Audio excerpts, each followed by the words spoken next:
내일은 광주와 전남의 시민들이 전두환 신군부에 맞섰던 5.18 광주 민주화 운동 44주년입니다.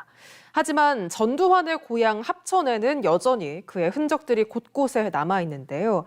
전두환의 호를 딴 일해공원의 명칭을 바꾸는 문제는 여전히 찬반 의견이 엇갈리면서 해결되지 않고 있습니다. 박민상 기자의 보도입니다.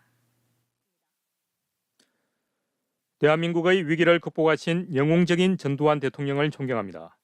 합천군 율곡면 전두환 씨의 생가마당에 설치된 팻말의 내용입니다.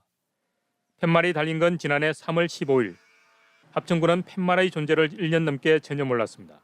우리 쪽에 이제 뭐 허가를 받거나 그런 것도 아니었고 무단으로 설치하고 표지석에 적힌 날짜 1980년 9월 5일.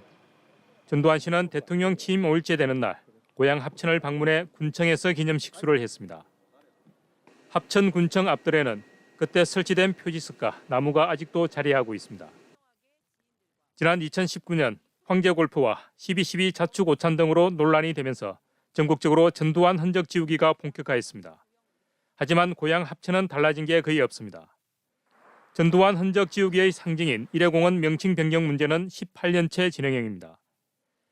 생명의 숲이었던 공원 명칭이 2007년 전두환 씨의 호를 딴 일해공원으로 변경된 후 해마다 명칭 변경 운동이 추진됐습니다. 지난 2021년에는 주민청원 접수로 지역사회의 관심도 높아졌습니다. 그러나 명칭 변경 움직임은 한 걸음도 나아가지 못했습니다.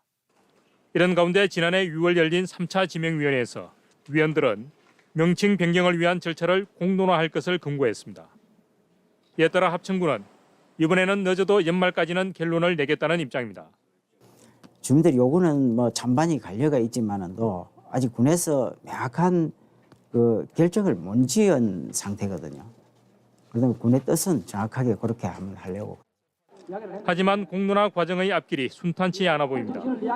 시민단체는 지자체의 무관심과 극명하게 갈리는 지역사회의 여론으로 쉽게 결론이 날 수 없다고 밝혔습니다. 사실 우리도 힘도 딸리고 해서 이제는 정치적으로 좀 해결해 주면 좋겠느냐. 명칭 변경을 반대하는 한 모임은 공론화에 참여할 생각이 전혀 없다는 입장을 밝혔고 앞서 지난달에는 일해공원 명칭을 더 이상 훼손하지 말라는 성명서를 발표하기도 했습니다. 전두환 씨의 고향 합천에선 전 씨의 흔적 지우기가 여전히 남의 나라 이야기로 들리고 있습니다. MBC 뉴스 박민상입니다.